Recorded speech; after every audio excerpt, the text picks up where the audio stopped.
جب آپ دنیا میں آئے نہیں تھے، ماں کے پیٹ میں تھے، تو اللہ کا قرآن کی اس آیت سے یہ مسئلہ ثابت ہوتا ہے وَلَقَدْ آتَيْنَا إِبْرَاهِيمَ رُشْدَهُ مِنْ قَبْلُ وَكُنَّا بِهِ عَالِمِينَ۔ ہم نے ابراہیم کو دنیا میں لوگوں بعد میں بھیجا، پہلے ہم نے رشت و ہدایت عطا کر دی ہے۔ تو نبی دنیا میں آ کے کسی کا شاگرد نہیں ہوتا۔ یہ بات نہیں کرنا، میں دوسری طرف نہیں جانا چاہتا۔ فرمایا فَلَمَّا جَنَّ عَلَيْهِ اللَّيْلُ رَأَىٰ كَوْكَبًا، فرمایا جب 7 سال کی عمر ہوئی یا 15 سال کی عمر ہوئی، ماں سے گفت و شنید ہوئی، ماں سے باتیں ہوئی۔ فَلَمَّا جَنَّ عَلَيْهِ اللَّيْلُ رَأَىٰ كَوْكَبًا، پہلا جب آپ نے کلام کیا، ماں کو کہا ماں تیرا رب، میرا رب کون ہے؟ کہا تیرے رب ہمیں۔ اور اماں تیرا رب کون ہے؟ کہا تیرا باپ ہے۔ اب اس کا رب کون ہے؟ ابھی چھوٹی سی عمر ہے، گئی حضرت طارق سے کہنے لگی یہ وہی بچہ ہے جس کے بارے میں خبریں دی تھی نجومیوں نے۔ بعض روایتوں بچپن میں کلام کیا، کہا بھی دودھ کے دانت بھی نہیں گرے ہیں، تو مسئلہ ربوبیت پہ بات ہو رہی ہے۔ تو یہ ہے مقام نبوت جس کو اللہ تعالیٰ نے عطا کر دیا ہے۔ فرمایا کہ فَلَمَّا جَنَّ عَلَيْهِ اللَّيْلُ رَأَىٰ كَوْكَبًا، دوسرا کلام کیا، فرمایا رات کی تاریکی ہو گئی، اوپر کی ان کے رات تو دیکھا تو تارا، فرمایا یہ ہے میرا رب، هَٰذَا رَبِّي، تارے کو دیکھا، مشتری کو دیکھا۔ کس کو دیکھا؟ ستاروں میں سے مشتری زیادہ چمکتا ہے، تو آپ نے مشتری تارے کو دیکھا۔ بعد نے کہا کہ 15 یا 17 سال کی عمر تھی، غار سے باہر آپ کو لایا گیا تو مشتری تارے کو دیکھا۔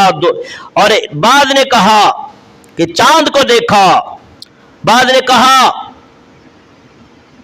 کہ اس کے علاوہ دوسرے ستارے کو دیکھا، زہرہ کو دیکھا۔ زہرہ اور مشتری یہ 2 ستارے ایسے ہوتے ہیں، اب اس کی تحقیق میں نہیں جاؤں گا، وقت نہیں ہے۔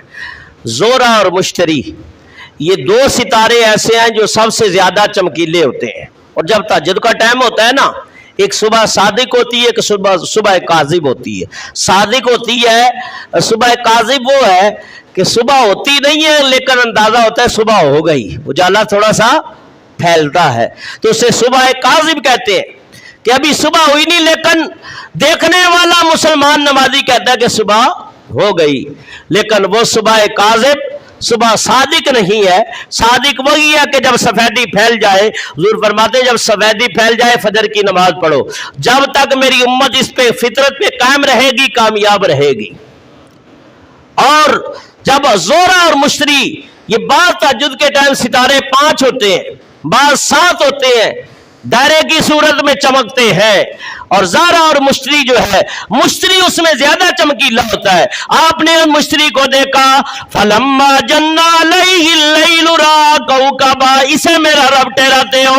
فَلَمَّا أَفَلَ قَالَ لَا أُحِبُّ الْآفِلِينَ،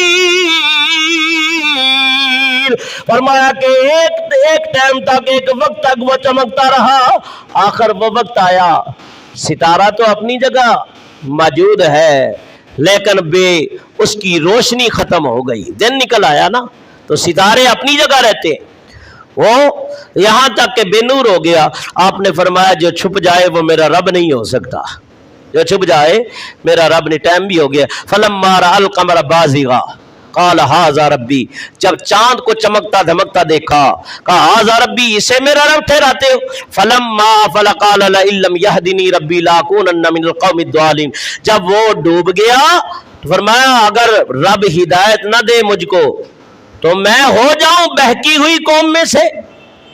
پھر فرمایا فلما رأى الشمس بازغة، جب صبح ہوئی سورج طلوع ہوا تو اس کی ایسی روشنی تھی، چاند کی روشنی بھی ماند پڑ گئی، ستارے کی پڑ گئی، اور اس کی روشنیاں زیادہ ہو گئی، اس کو چمکتا رہا۔ ہاذا ربی، اسے میرا رب، یہ سوالیہ ہے، استفہامیہ بات کہی ہے کہ جیسے یہ استفہامیہ انکاریہ کہلاتا ہے، انکار کے لیے، ہاں اسے میرا رب ٹھہراتے ہو، اس کے اندر کتنی طاقت ہے کہ میرا رب بن جائے۔ تو آپ نے کہا ھذا اکبر، ہے تو بہت بڑا. فلما فلت قال یا قوم انی بریء مما تشرکون، اے میری قوم تمہارے شرکیہ عقیدوں سے، اس سوچ سے، اس ذہنیت سے میں بڑا تنگ آ گیا ہوں اور میں بڑا بیزار ہوں.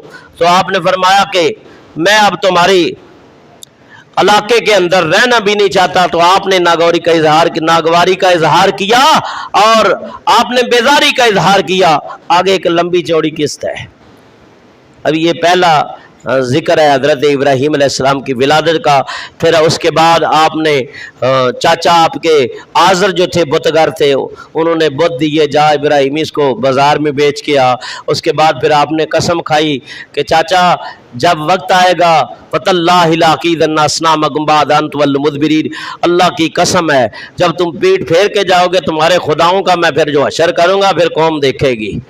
پھر آگے ہے، پھر اس کے بعد ابراہیم علیہ السلام کا آپ کو آگ میں ڈالا جانا، اس کے بعد پھر نکاح کرنا اور آپ کے ہاں حضرت سارہ کا آنا، پھر حضرت ہاجرہ کا آنا، اسماعیل علیہ السلام کی ولادت ہے، پھر مکے کو آباد کرنا ہے، پھر قربانی ہے. یہ انشاءاللہ یکے بعد دیگرے واقعات آتے بیان ہوتے رہیں گے اور آپ لگتا ہے انشاءاللہ آتے رہیں گے، ہیں وقت کے اوپر آتے رہیں گے یا دوسری اذان جب خطبہ ہوگا اس وقت آئیں گے.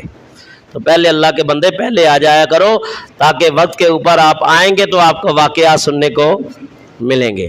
اللہ مجھے اور آپ سب کو عمل کی توفیق عطا